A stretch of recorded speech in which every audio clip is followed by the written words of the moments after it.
나는 진짜 책이 좋아. 이렇게 지역서점들이 이렇게 주제별로 주인장이 원하는 책만 딱 모아오니까 맞아요, 맞아요. 개성도 있고 어지간히 이렇게 좀 잘 찾지 못한 네. 책들도 또 찾아볼 수도 있어서 맞아요. 약간 책방 주인이 좀 큐레이터 같은 그러니까요. 그런 느낌이 좀 이게 너무 있어요. 좋아요, 진짜. 네, 다양한 책들이 다 있다 보니까 한 권씩. 보이지 않는 수수께끼가 되네 슬픔은 괜히 여게 코스모스로 피고 수줍으로 넌 그런 느낌도 있는 거 큰일 같고. 났어. 왜? 우리 지도 교수님 책이다. 오, 이거 멀리해, 멀리. 깜짝 놀랐네. 무서워. 지도 교수님은 무조건 조심해야 돼. 저 정말 명저인데 네. 그러나 무섭다라는 거. 여기 정말 분위기 좋아요. 아늑하다.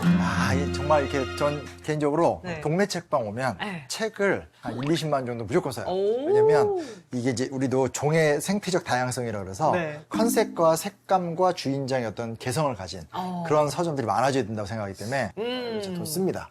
대형 서점에서는 못 보는 그런 느낌이 좀 있는 것 같아요. 그러나 중요한 사실은 이 서점이 오늘 제 책은 없고 저희 지도 교수님 책만 있다라는 참 심각한 현실. 또 삐지셔가지고 어떻게 아픔과 상처 받고 가지만 그래도 책은 사갈 거예요. 네. 알겠습니다. 근데 여기 온 이유 있죠? 그럼요. 우리 여기 왜 온 거예요? 오늘 저희가 이제 바로 요 책이죠. 진짜 오랜 기간 베스트셀러를 차지했던. 진짜 그렇게 책을 안 읽는 명신 씨가 중간에 테이핑까지 해가지고 제 돈 재산. 예. 본인 돈 들여서 네, 제 돈 들여가지고. 제작진이 사준 거 아니고? 아니고. 진짜로 읽고 이거 체크한 거야? 저 밑줄도 그냥 어찌나 많이 쳤는지 아주 그냥 문학소녀가 따로 없어요.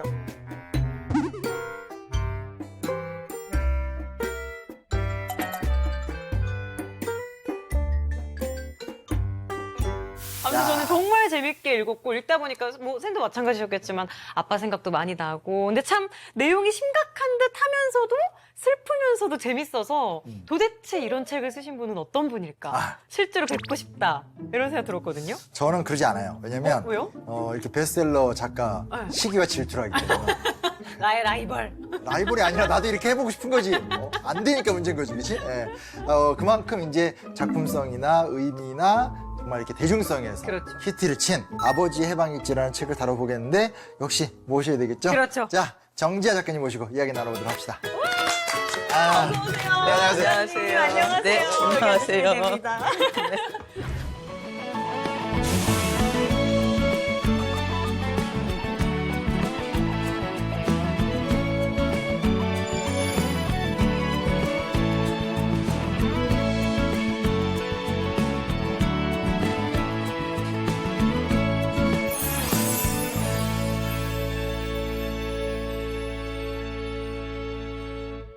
아니 사실 제가 책을 읽고 너무 팬이 돼서 보통 악수를 제가 하거든요. 악수를 확 제가. 아니 제가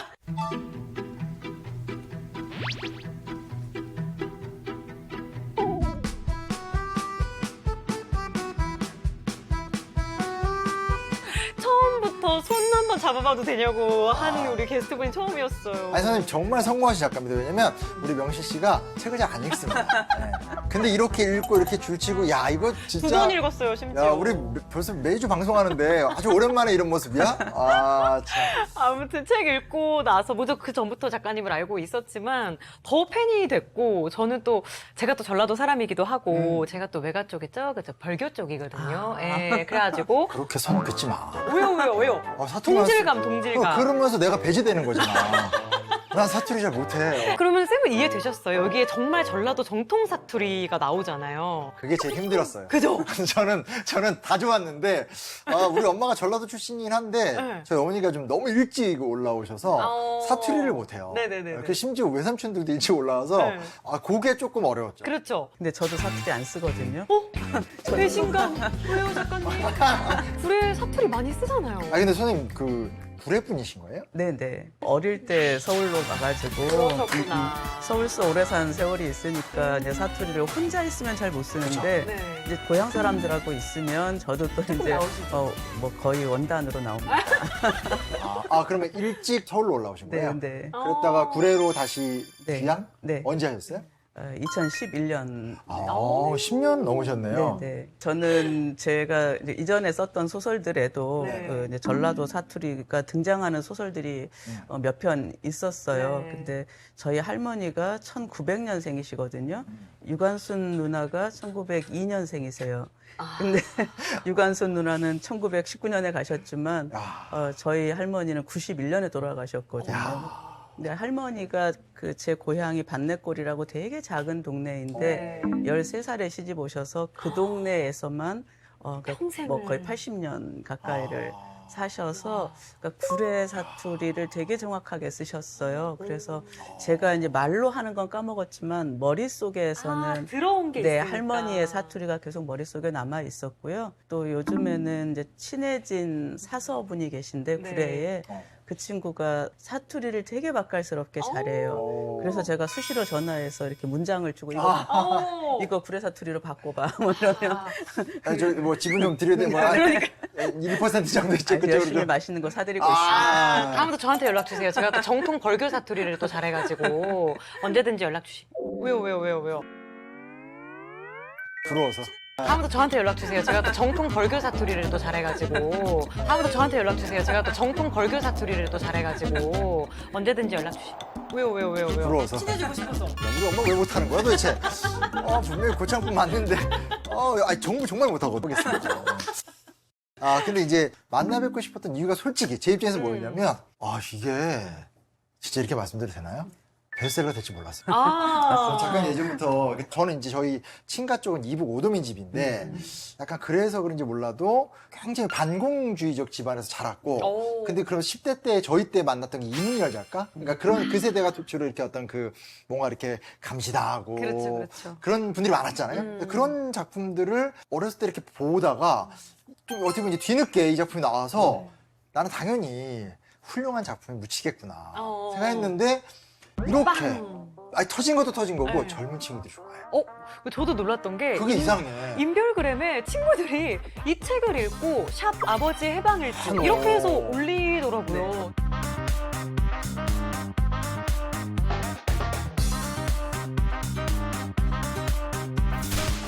내 또래들 혹은 나보다 어린 친구들도 이 책을 보는구나. 좀 예상은 하셨어요? 솔직히 요즘에 막 솔직히. 인기 장난 아니죠? 네. 뭔 일이래? 이러고 솔직한. 솔직하게. 네, 전혀 예상하지 못했고요. 네. 처음에 제 책에 관심을 가져주신 분들은 이른바 386 세대 분들이세요. 그분들이 이 책을 보면서 아마도 그 청춘의 시기를 좀 그리워하시는 것도 같고 그래서 그분들이 읽는 거는 좀 이해는 됐어요. 근데 이제 MZ세대가 왜 읽을까? 저도 그래요, 사실. 오늘 그 문제 풀고 싶어요. 비법을 알고 싶으세요?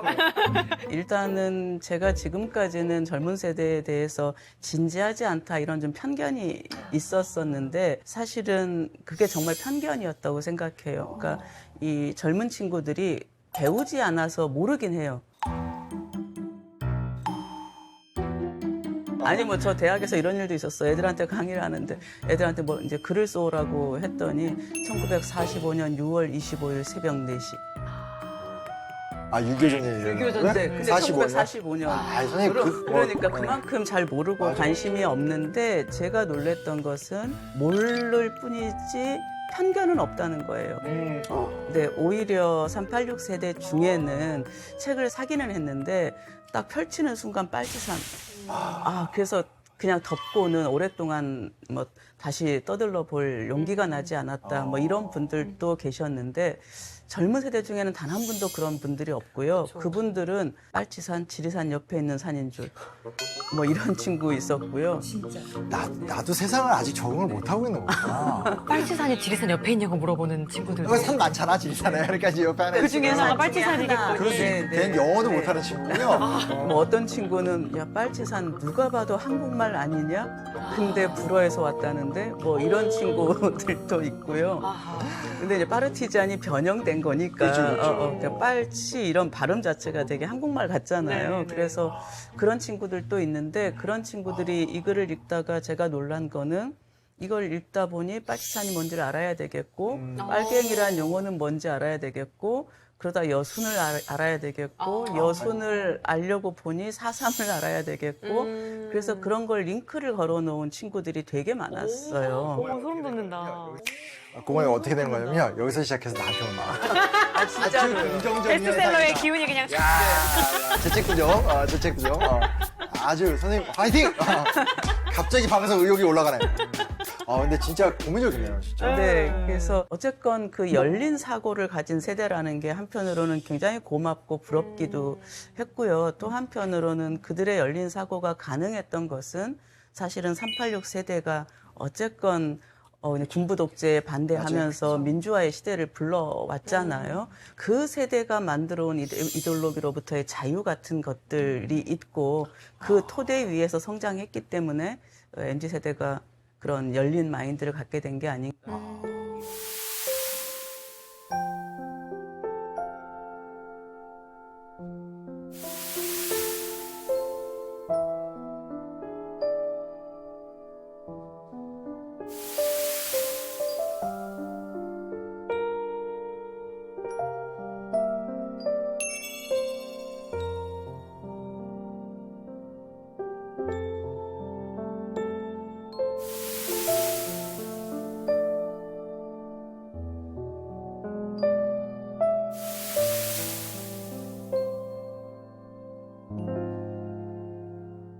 저희가 지금 둘이 읽고 나니까 너무 읽었다는 전제로 얘기를 하고 있는데 그러게요. 사실 이제 또 방송에 나온다는 얘기는 책을 더 팔아야 되거든요. 이게 무슨 책인가를 좀 홍보를 해야 됩니다. 지금 뭐 그래도 이제 좀 작가님 입장에서 이 책이 무슨 내용이다 네. 간단하게 좀 소개를 시켜주시면 좋을 것 같습니다. 사실 저는 이제 와서 빨치산 얘기를 다시 하는 것은 대단한 의미는 없다고 생각합니다. 왜냐하면 이제 그 뒤로 많은 분들의 기록들이 나와 있고요. 그런 신념을 가졌던 사람도 자본주의 사회에서 사람들과 관계를 맺으면서 살아왔잖아요.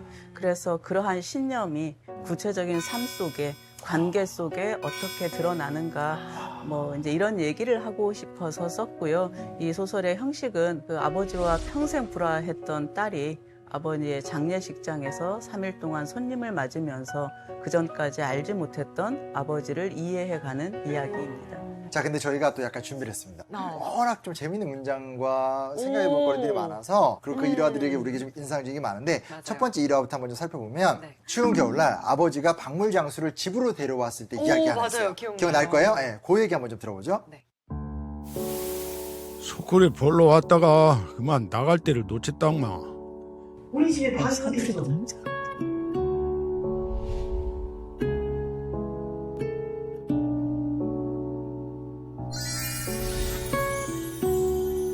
이 엄동설안에 어디서 잤것이오? 당산나무 밑에서 코를 빼고 안 걷는 것을 나가 우리 집서 자자고 데리고 왔네. 방이 2개나 되는데 딸방인데. 그 내 집이다 생각 오고 편히 쉬시오. 뭐든가 후딱 상 안 차리고. 나 좀 봅시다. 아이 밥이사 차리겠지만은 잠은 딴 데서 자라겠시오. 아래 성님 댁에 빈방 만수한. 우리 집에 방이 왜 없어? 야랑 자면 되자니.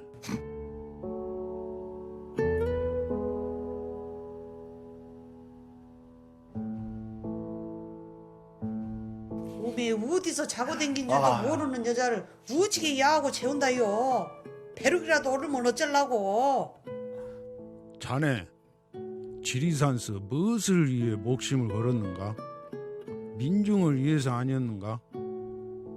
저희가 바로 자네가 목숨 걸고 지키라 했던 민중이여. 민중.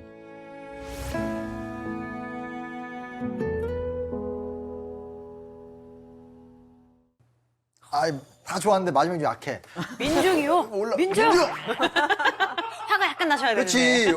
너무 처음부터 착한 아버지예요. 야, 세상에, 방문장에서 하룻밤 재워주다가, 네. 이념 갈등과 시작했어요. 노선 갈등인가요? 이거 어떻게 봐야 돼요? 이거는 실제로 있었던 일이. 아, 그래요? 정말요? 네. 갑자기 데리고 오셔가지고 네, 재우셨어요? 마늘 반접을 훔쳐간 건 아니고요. 아. 부모님의 이데올로기에 대한 배신감을 조금 더 크게 해주려고 아. 소설에서는 그렇게 쓴 건데 네. 벼룩을 남긴 거는 사실이에요? 사실이에요. 정말요? 네. 그거 모르죠? 난 어렸을 때 막 머리 막 섞어라 있고 그랬었거든? 이게 진짜 가렵고, 진짜 이 같은 거. 아. 사실은 저희 부모님은 되게 진지하게 저렇게 진지하게 대화를 하세요. 근데 그걸 듣는 저는 너무 웃기는 거예요. 뭘 그렇게 진지하게 할 네, 얘기인가. 근데 이게 뭐라 해야 되나? 어쨌건 이제 한국 사회에서 사회주의란 뭐 어떤 의미로든 다 이제 퇴색하고 있는데 본인들만 아직도 진지하니까 그 자세 자체가 이렇게 웃음을 자아내는 뭐 페이소스일 수도 있고요. 그래서 이제 그런 점들을 이렇게 이제 포착을 한 거죠. 재밌었어요. 진짜. 그러면 이게 실제 있던 일이라고 하셨는데 네. 그 당시 딱 들었던 생각은 어떠셨어요? 모르는 여자를 갑자기 데리고 와서 내 방에서 같이 자라고 했던 거잖아요. 네. 너무 힘들었을 것 같아요. 아니 저 그전까지 서울에서 살았다니까요. 아, 시티걸로 살던 사람인데 낯선 여자랑 같이 자고 싶겠습니까? 너무 싫었겠죠. 네, 당연히 싫은데 네. 뭐 이렇게 둘이서 막 민중 뭐 이런 얘기 하고 있는데 싫어요. 이거는 너무 개별적인 것 같잖아요. 그 착하셨다. 그래서 말은 못한 거죠. 나 같았으면, 아버지 나 대신 게 뭐가 있는데? 문쾅 닫고, 이렇게 뭐 이럴 텐데, 막. 저는 또 책 읽으면서 가장 기억에 남았던 표현이 제 생각엔 책 중에서 가장 반복적으로 나온 표현이 아닐까 하는데 아야 오죽하면 긁었냐 이런 말을 항상 하세요 아버지가. 내가 소설 읽다가 요 단어 없애버리고 싶었어. 자꾸 오죽하면, 그러니까요. 한국 인종머리 막 이렇게, 진짜 그걸로 막. 아니 어쨌든 우리 가족이 먼저인데 우리 가족의 사정보다 저기 먼 사람의 사정을 먼저 생각하시는 아버지. 그리고 심지어 민중의 마음이지. 오죽하면 긁거냐. 근데 심지어 저 먼 친척의 빚을 또 보증 선거 때문에 빚이 그러니까. 생겨가지고 그 빚이 나의 딸에게까지 가게 하는. 네. 저 같으면 정말 집을 이미 나갔을.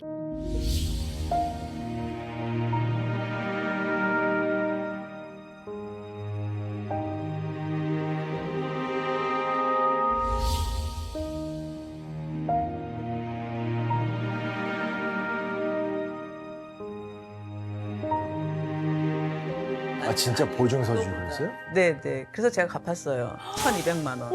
1,200만 원이, 최근에는 이게 좀, 이렇게 물가 상에서 그렇지만 옛날에 1,200만 원은 굉장히 비싼 돈이야. 뭐 아버지는 평생 써본 적이 없는 돈이죠. 근데 이제 이 소설에서는 엄마가 그냥 민중 운운하니까 깨갱하는 것으로 나오지만 실제로 저희 엄마가 지지 않으셨어요. 그럴 리 없죠. 왜냐하면 딸에게 이제 빚이 오니까 그렇지. 뭐 이런 벼룩 뭐 이런 거는 깨갱하셨지만 진짜 끝까지 아버지를 막 뭐라 그랬을 것 같아. 하셨는데 제가 말렸어요. 어머. 그때쯤은 제가 아버지를 매우 존경하게 된 때라서 저는 그런 아버지가 좋았어요. 나는 그런 아버지인 게 자랑스러우니까 다시는 아버지한테 그런 얘기 하지 말라 이랬는데 제가 조금 놀랐던 게 뭐였냐면요. 독자들이 이 대목 때문에 고상욱을 용서할 수 없대요. 특히 젊은 오, 그쵸. 독자들이. 그러니까 자식과 가족을 이렇게 고통스럽게 하면서 그 민중을 부르짖는 인간들이 다 싫대요. 절대로 용서가 안 된대요. 야, 요즘 세대들은 이해가 안 될 것 같아요. 네. 그래서 저는 조금 놀래서 저는 꽤 인간적으로 썼다고 생각했는데 그래서 이제 우리 사회랑 이렇게 비교를 해보니까 돈이나 가족보다 사회의 정의, 의리 이런 게 더 중요한 가치였던 시대이기도 하고요. 정말 안 그런 아버지들이 거의 없을 맞아요, 정도였는데 이제 이렇게까지 심하게 해서 가족들을 고통에 빠뜨리는 것도 문제일 수는 있지만 저는 사실은 이제 사회적 대의라는 것도 그게 너무 사라져 버렸구나 이런 생각이 사실은 조금. 근데 이런 게 오히려 이제 젊은 세대들한테 새로운 화두를 던져주신 것 같아요. 그러게요. 작가님 의도는 되게 정확했고 네. 그걸 이제 못 받아들인다고 지금 반응이 나오더라도 그 속에서 또 새로운 고민의 시간이 그렇죠. 아마 시작될 거니까. 맞아요, 맞아요. 야, 근데 아버님을 너무 존경했다고 하니까 맥이 좀 빠지네. 좀더 저는 실제 작가님도 굉장히 아빠가 너무 믿고. 난더 싸울 줄 알아. 네, 막더 싸우고 이럴 줄 알았는데 엄마랑 많이 실제로는- 싸웠어요. 아 진짜요? 엄마 좀 웃긴 좀 그래서 여기 어머니 너무 안타까워가지고 제가 읽으면서. 맞아요. 예. 아니, 실제로는 우리 엄마 웃겨요. 아 그래요?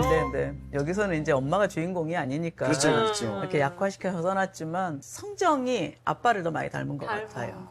일단 객관적이에요. 저랑 아버지는 내 부모에게도 내 자식에게도 틀린 건 틀린 거고 옳은 건 옳은 거고. 오. 우리 엄마는 감싸고. 내 자식, 내 남편, 내 가족은 무슨 살인을 저질러도 숨겨줄. 어머니 진짜 섭섭하셨겠다. 이게 아들놈이 그러면 좀 난데. 평생 딸이 진짜. 또 이렇게 아빠 편 드니까. 딸은 대부분 엄마 편을 많이 드는데. 그러니까. 그래서 모시려고 내려왔다 이렇게 됐잖아. 이 부분은 찐 분노.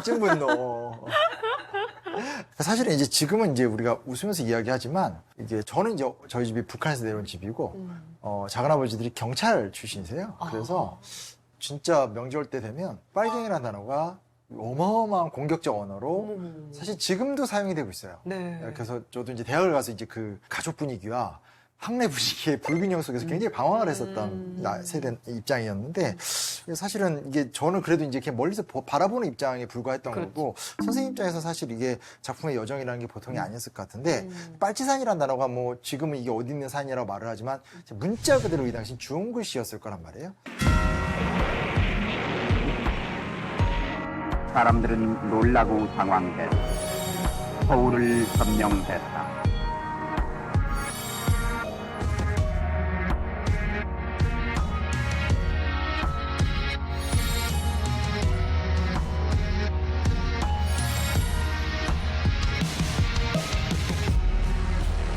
연좌제에 걸려 있다는 걸 언제 아셨어요?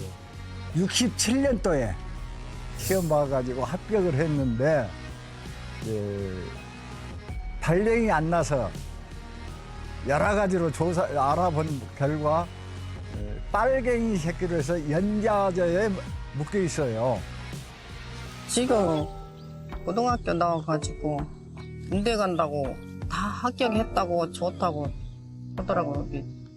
조금 있다가 막 울면서 전화를 하면서 왜 남들은 그러는데 왜 벨스럽게 할아버지는 그래가지고 우리 집은 그런 집이냐고 지금 아빠한테 이게 지금 아빠도 울고 지도 울고 다 울었지.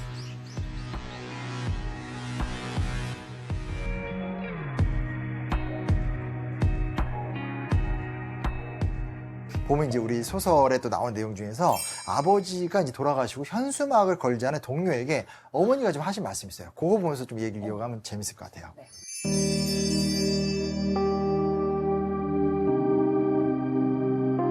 플래카드 하나 없이 그냥 보내드릴 수는 없으니까 이 문구로 플래카드를 몇 개 만들어 내걸도록 합시다. 아이 안 된다이. 너가 뱃담새 육사 못 간 길수가 투는 멀쩡히 뜨고 살아있는데. 멀쩡히 뜨고 살아있는데.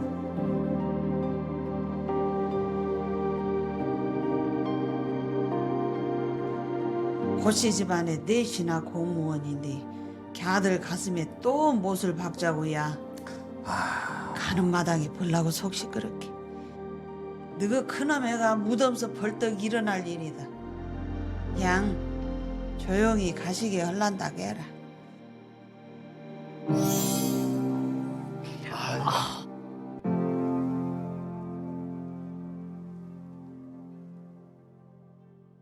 저희 세대 때는 사실 연좌제라는 단어 자체도 약간 낯선 감이 있거든요. 근데 생각보다 연좌제라는 게 없어진 지 얼마 안 됐더라고요. 언제 정확히 없어졌어요, 쌤? 81년인가에 법적으로는 폐지가 돼 있었는데요. 문화적으로 안 돼요. 네, 진짜 여전히 얼마 안 됐네요. 실제로 판사 검사를 임용한다거나 할 때는 다 네, 또 알아보고. 다 알아서 맞아요. 신원조회라는 것을 꽤 오래까지 했어요. 아마 이제 21세기 들어서면서 아마 조금씩 줄어들어서 지금쯤은 꽤 많이 자유로워지지 않았을까? 이미 끝난 전쟁인데 뭐 그렇게까지 자식들한테까지 그 책임을 전가하고 그걸로 또 싸우고 자식의 앞길을 막고 약간 이해가 안 되는 면이 있기는 해요. 그러니까 그런 게 좀 젊은 친구들한테는 되게 새롭나 봐. 굉장히 새롭죠. 예. 신선하고. 그죠? 예. 일단 분단 국가이기 때문에 그랬을 것이고요. 네. 그다음에 군부 독재를 오래 경험하지 않았습니까? 그러니까 군부 독재에서는 언제나 그 대상이 국민들의 분노의 대상이 필요하죠.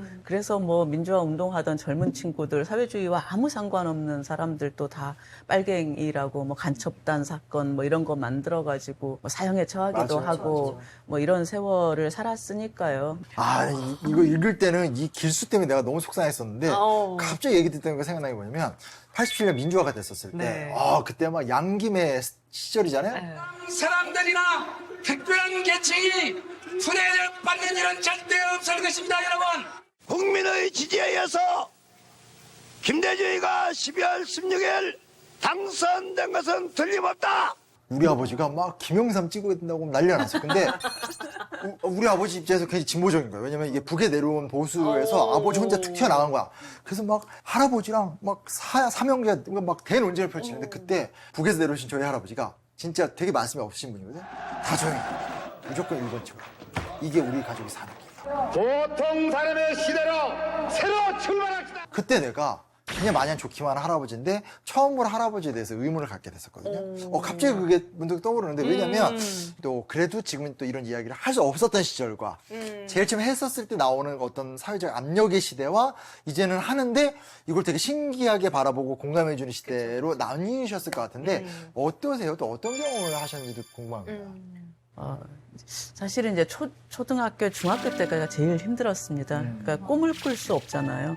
그러니까 너는 판검사 되면 안 되고, 뭐는 안 되고, 국가가 나의 인생을 어떤 분야로 막고 있다. 뭐 이제 이런 생각을 했으니까 이게 과연 옳은가, 그른가. 그렇죠. 그러다면 나는 어떻게 해야 되는가. 뭐 늘 이런 고민 속에 살았었는데요. 이제 저는 나중에는 좀 크고 나니까 저희 아버지가 이렇게 별로 억울해 하시지 않았거든요.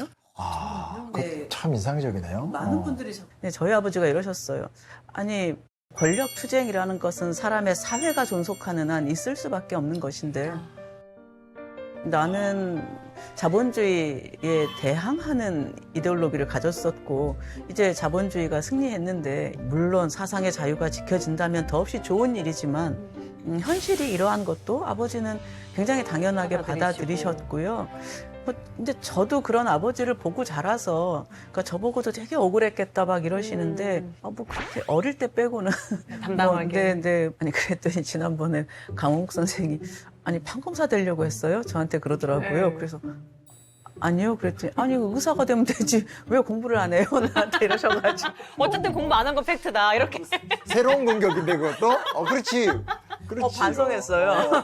그 머리는 그것도 가능한데 뭐. 그래, 저 피해 약합니다. 이렇게. 그러니까 핑계일 수도 있는 거죠. 근데 아버님이 되게 그래도 어떤 내면의 힘, 자유로움을 네. 지켜나가는 그런 힘이 좀 있으셨다고 보시는 거죠? 네, 그런 것 같아요. 그리고 그 자신의 신념을 그렇다고 버리지도 않으셨는데, 그래서 그냥 이렇게 민중에게 도움이 되는 일을 하는 것, 그 다음에 조금이라도 더 진보적인 정당이나 뭐 환경운동 단체 같은 것들도 도울 수 있는 한 도우셨었고, 아버지가 원했던 것은 제 생각에는 사실은 사회주의라는 말로 갇히기보다는, 평등한 세상? 사람이 자기가 선택하지 않은 것으로 비판받거나 배척당하지 않는 세상 정도를 저는 아버지가 꿈꾸었다고 생각하고 그런 것에 대한 대단한 확신을 갖고 있어서 뭐 이게 조금 탄압을 받는다거나 뭐 경찰이 와서 감시한다거나 내 자식이 뭐 교수가 못 됐다거나 뭐 이런 거에 별로 뭐 교수 안 되면 강사하고 살면 되고 뭐 함부로 이게 말하면 그렇지만 어쨌든 독특한 자유로움, 독특한 내면의 강함 이런 게 좀 부녀 사이에 흐르는 것 같다는 생각이 좀 들어요. 그러니까 어쨌든 세속적인 성공을 누구나 다 원하기 마련인데 작가님과 작가님 아버님, 작가님의 어머님이 그것으로부터 살짝 떨어져서 세상을 바라보셨던 것 같아서 우리 엄마는 그거 원했어요. 엄마는 서울대 가라고. 네. 다음 책은 어머니의 어머니의 해방일지. 해방일지인가요? 예. 가시고 나야. 그러니까. 예. 뭐 왠지 하나 나올 것 같은데. 새로운 공격인데 또? 그렇지.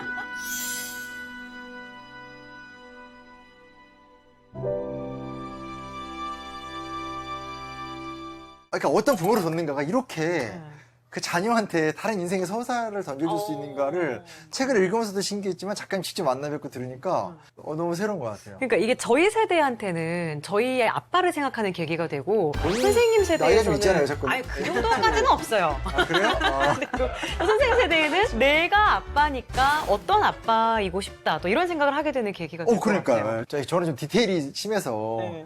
뭐라고 다 하고 바로 미안하다고 하고 약간 이런 스타일인데 아버님 딱 선이 우직하게 딱. 우직해서 안 되는 게 우직이거든. 그래서 부럽더라고. 우직은 어렵죠. 아까도 구례 얘기를 하셨단 말이에요. 네. 내가 여기 오고 싶지는 않았는데 와서 다른 어떤 의미가 있는 경험을 했다. 근데 이게 소설에서 아주 맛깔나게 묘사가 됩니다. 맞아요, 맞아요. 이것도 한번 좀 듣고 얘기를 해보죠. 예. 모르는 사람인 게 총지를 해야 되지. 구례 사람들끼리는 안 그랬어야.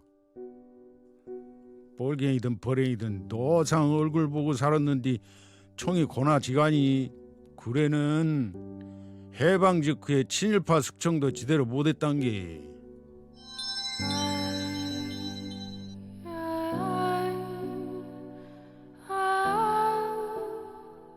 그런 아니었으면 네가 시방 산 목숨이 아니어야.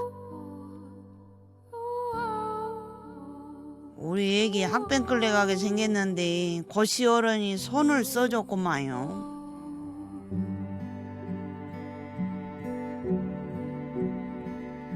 민족이고 사상이고 인심만 안 잃으면 난시에도 목심은 부지하는 거여.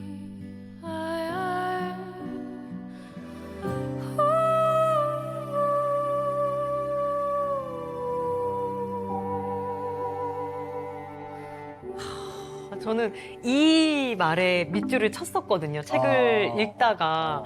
그러니까 사실 그렇잖아요. 매일 그 동네에서 마주보고 인사하던 사람이 어느 날 이대호 누르기 때문에 적이 됐다는 이유로 그 사람을 내가 죽이거나 해할 수 없잖아요. 사람이라는 게. 책 속에서 또 인상 깊었던 구절 또 하나가 난세에 서로를 지켜주는 거는 신념이 아니라 결국은 사람의 도리다. 이 단어도 정말 기억에 많이 남아요. 아니 근데 이런 부분이 굉장히 공감도 되기도 하고 한편에서 그냥 솔직히 말씀드리면 역사 전공하는 입장에선 이래서 친일파가 척결이 안 되고 이래서 과거사청산이 제대로 안 되고 그렇게 생각 안 해봤어요. 그렇구나. 과거사청산 전문가잖아. 너무 그런 게 어떻게 보면 약간 그래서 우리 작가님도 정말 너무 연세가 들어가셔서 착해시잖아 이런. 아니 뭐 보면서 여러 생각 내가 작가님 실제로 뵐 줄 알았나? 이럴 때는 아니 왜 이렇게 가다가 이런 구절이 나오는 거야 혼자. 아니, 솔직히 그런 마음도 좀 들었었어요. 척결할 건 척결해야 그러니까 되는데. 왜냐면 우리나라가 이제 민주화라는 게 혁명이 아니라 항쟁으로 왔고 그러니까 이제 구기득권과 변화를 바라는 세력이 섞여서 발전해온 나라이기 그렇죠. 때문에 이 장점이라는 그만큼 이제 무력 충돌이 약하지만 단점은 여전히 뭐 5.18 같은 얘기도 함부로 막 혐오 발언하는 사람도 많고 맞아요. 이런 게 좀 엉켜 있어서 사실 좀 이렇게 보면서 뭐 비난이라기보다 복잡한 기분이 좀 답답하기도 하고. 벌레 갑자기 제 입으로 벌레가 화가 났네. 잠깐 죄송합니다. 갑자기 얘가 할 말 안 한 말 있지만 입으로 막 들어가더라고. 아 진짜로. 깜짝 놀래 진짜. 야, 뭐 이런 짤이 나오냐, 나 진짜. 네, 이제 하여튼 그런 좀 복잡한 기분이 솔직히 들기도 좀 했었고 모르겠습니다. 조금 기성세대면 그런 생각을 하지도 않았을까 하는 생각 들었는데 그렇게 비판하시는 분들도 실제로 그쵸. 있습니다. 그러니까 있어. 왜냐하면 진보 진영에서 그렇죠. 실제적으로 사안을 가지고 싸우시는 분들이 계시잖아요. 그런 분들이 보기에는 좀 힘이 빠지는 다 거기서 그러네요. 거기서 거기고 사람이고 맞아. 다 뭐 이런 얘기가 아니냐고 하는데 맞아요. 한 작품이 세상의 모든 걸 담아낼 수는 그렇죠. 없지 않겠습니까? 그래서 이게 구례의 특수성이라는 게 저는 좀 있다고 생각하는데요. 구례의 특수성. 네. 사실은 구례만이 아니라 지리산 일대는 48년 여순 사건 때부터 그분들이 입산을 해서 활동을 시작해가지고 전쟁 휴전 후에도 한 54년까지는 산발적으로 맞아요. 이렇게 투쟁을 하셨어요. 그래서 구례 사람들은 이쪽 저쪽에 너무 많이 된 거예요. 근데 우리가 흔히 빨치산이라고 하는 사람들이 다 옳은 일만 한 건 아닙니다. 거기서도 옳지 않은 민간인을 죽이거나 이런 일도 덜어 있었고요. 혹은 사소한 걸 가지고 사람을 처형한 적도 있고요. 근데 이제 구례는 그런 일이 거의 없었어요. 그게 구례 사람들의 성품인지 무엇인지는 정확히 모르겠습니다만은 한국 전쟁 당시에 경찰서장을 하셨던 안종삼 씨라는 분인데 어쨌건 그때 이제 보도연맹 사건이 벌어지잖아요. 네. 그 이승만 정권이 후퇴하면서 모든 경찰서와 교도소에 지금 잡혀 있는 보도연맹자들, 부역자들, 그다음에 사회주의자들 다 투살하라고 지령이 내려오거든요. 그때 구례같이 작은 동네 유치장에 600명이 잡혀 있었대요. 근데 이 안용삼 씨라는 분이 이분들을 다 풀어주면서 죽이라고 명령이 내려왔지만 내가 어떻게 그 고향 사람들을 죽이겠느냐. 그 내가 살려줄 테니 혹여 너희들의 세상이 되더라도 경찰이라고 경찰 가족이라고 함부로 죽이지 말라 이랬다는 거예요. 그분의 힘으로 600명이 살았고 어쩌면 그때 600명이 다 죽었더라면 좌익 쪽에서도 또 경찰을 또 이렇게 서로 이제 악순환이 벌어졌을 수 있습니다. 그래서 이렇게 여기는 좌익이나 경찰에 의한 학살이 거의 없고요. 다 외지에서 들어온 군인들 때문에 학살이 일어났어요. 그래서 이게 진짜 이런 표현이 인심만 안 잃으면, 그러니까 여기 그 친일파 척결도 실제로 이 사람이 친일한 것도 사실인데, 다 아는데. 네, 그 다음에 도와준 것도 사실인 거예요. 그러니까 이게 친일만 했다면 이 사람도 아마 죽었겠죠. 그런데 어쨌건 최소한 인심은 동네에 인심은 썼기 때문에 사실은 이런 정도의 친일이 아니라 어마어마한 친일을 한 분들이 있고 뭐 모든 것은 저는 명명백백히 밝혀져야 한다고 생각을 하는데 이거는 구례라는 공간이 가진 특수성이 조금 더 인간미로 좀 작용을 하게 되는 것 같아요. 두 사람들끼리는 서로 생각은 다를 수 있지만 생각이라는 것은 사람이 사는 세상을 어떻게 바꾸는 게 좋을 것인가에 관한 이견 차이인 것인데 이걸 가지고 죽이고 살리고 할 문제는 아니지 않는가?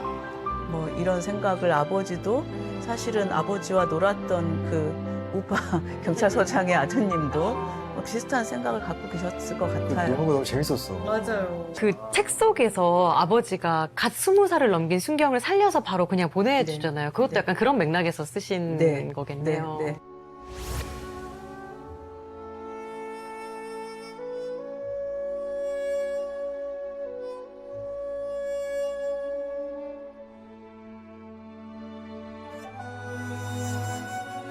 네, 실제로 살려주셔서. 실제로? 네. 근데 그분이 찾아온 적이 있는데, 집에.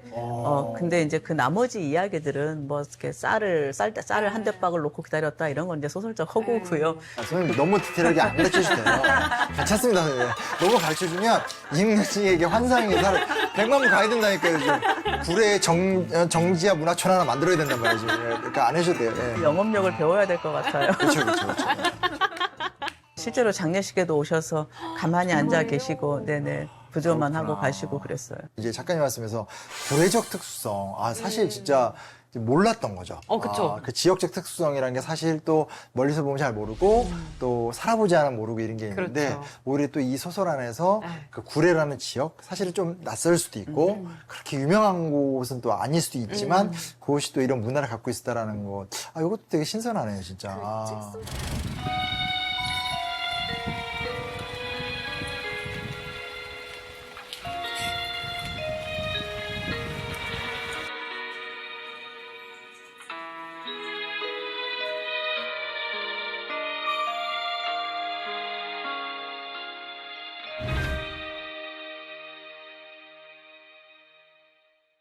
그러니까 이제 뭐 지금 방금도 말씀하셨지만 사실은 뭐 구례가 역사적 연원을 찾다 보면 정말 의병 항쟁으로서도 중요한 지역이기도 하고 그쵸. 또 이제 항일 독립운동에서도 좀 중요한 역할이기도 했고 근데 이제 이거는 지역민이나 도청이나 군청 홈페이지가 나와 있는 이야기고 그러네요. 네, 솔직히 이제 구례 쪽 이야기하면 빨치산이라는 이미지가 너무 강하고 그게 그쵸. 기성세대들한테 이게 너무나 불온한 단어여서 안 쓰다 보니까 또 젊은 친구들한테 이게 뭔지 모르고 약간 이런 게 좀 약간 좋지 못한 악순환처럼 있는 것 같아요. 근데 구례는 빨치산의 동네가 아니고요. 지리산과 섬진강의 그렇죠. 동네이고요.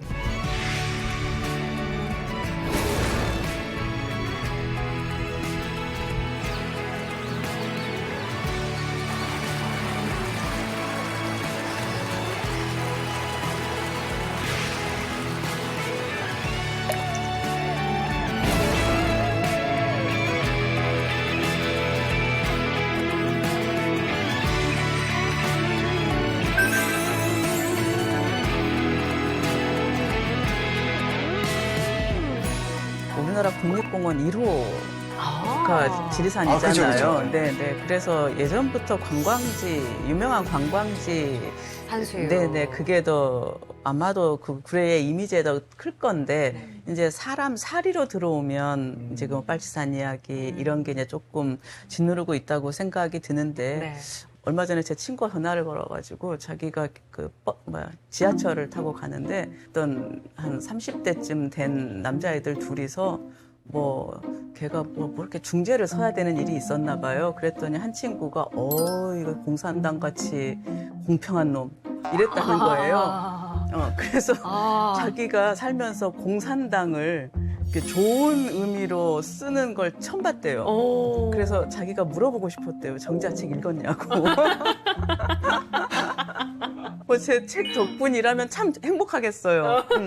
그래서 옳고 그름을 떠나서 적어도 공산당이라는 게 새빨간 몸으로 채찍을 휘두르는 괴물은 아니라는 것. 우리와 똑같은 사람인데 네. 조금 다른 세상을 꿈꿨다는 것. 이런 정도로만 알아주시면 좋겠고, 사실은 이 빨치산의 본거지라는 게 빨치산의 사상을 받아들인 본거지겠습니까? 지리산은 그냥 거기 있었을 뿐이고요. 다만 산이 너무 크고 물이 흔하고 들이 넓어서 먹을 게 있으니 오갈 데 없는 사람들이 몰려든 것일 뿐이고, 그래서 그만큼 그 넉넉한 산이 가지고 있는 힘일 거라고 생각이 들고요. 그 넉넉함이 아마 구례의 마음이 아닌가.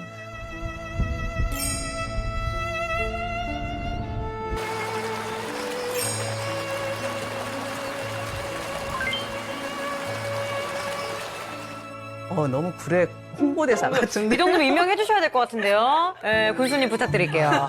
그동안 지리산과 섬진강이 너무 저쪽 하동 쪽이 너무 장악을 너무 했어요. 가져갔어. 도설 토지가 나온 게 언젠데? 그렇죠, 30년이 지났어요. 네, 그죠? 구례 이제 산수유 말고 정지하도 가야 되거든요. 산수유는 뭐야? 그런 게 있어요? 구례 산수유 축제 모르세요? 이거 모르는 서울 사람들은 몰라요. 그러네요. 선생님. 뭘 수도 있지, 그걸. 산수유 자체를 잘 몰랍니다. 산수유가 아무튼 예쁘게 중요한 건 이제 구례와 지리산과 저기 정자 해방천 이런 거 있잖아요.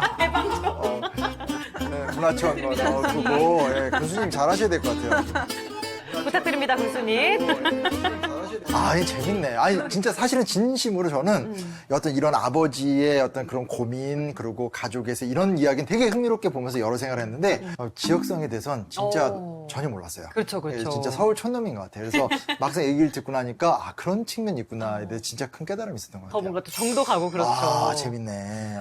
그리고 이 책을 딱 처음 펼쳤을 때 나오는 첫 문장이 아버지가 죽었다. 깜짝 놀랐어요. 전복대에 머리를 박고. 약간 호러 느낌도 나고 그래서 첫 장면 이상한데 주변에서 그렇게 추천받은 책이 아닌데 그 다음 보면서 간신히 첫 문장에 대해서 굉장히 생각을 많이 하셨을 것 이거 같아요. 약간 그 알베르카미 또 약간 영향도 이방인 영향도 있나요?